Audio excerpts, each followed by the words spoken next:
ভাড়া বাসার নিস্তব্ধ রাতে হঠাৎই শুরু হলো দুঃস্বপ্ন। একটা পরিবার, একটা বিচারকের ঘর আর এক নিষ্পাপ স্কুল ছাত্র কেন এমন নির্মমভাবেই হত্যা হলো।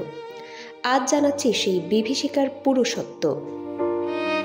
রাজশাহীর মহানগর দায়রা জজ আদালতের বিচারক মোহাম্মদ আব্দুর রহমানের ভাড়া বাসায় ঘটে গেছে এক ভয়াবহ ঘটনা। হামলাকারী লিমন মিয়া সেই রাতেই এক ব্যাগ হাতে নিয়ে বাসায় ঢোকে।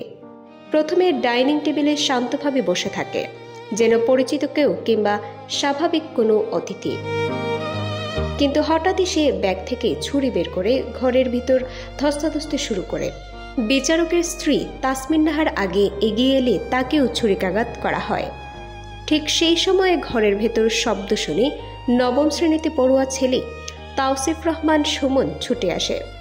তারপর যা ঘটে তা কোনো পরিবারের জন্য ভাবার মতোও নয়। সুমনকে ছুরিকাঘাত করা হয় এবং পুলিশের ধারণা তারপর শ্বাসরোধ করে তাকে হত্যা করা হয়।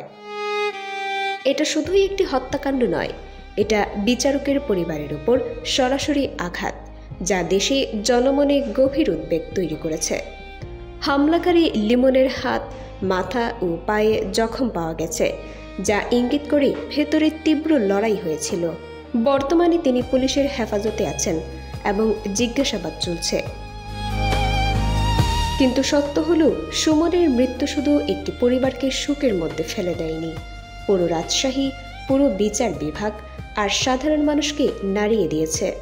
এই ঘটনায় একটাই বার্তা স্পষ্ট: নিরাপত্তা, সচেতনতা এবং বিচার নিশ্চিত হওয়া এখন আগের চেয়ে অনেক বেশি জরুরি।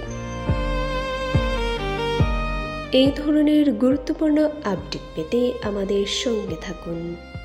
বিজিএন টিভি 24 সংবাদ, যেখানে বিশ্বস্ততা সেখানে।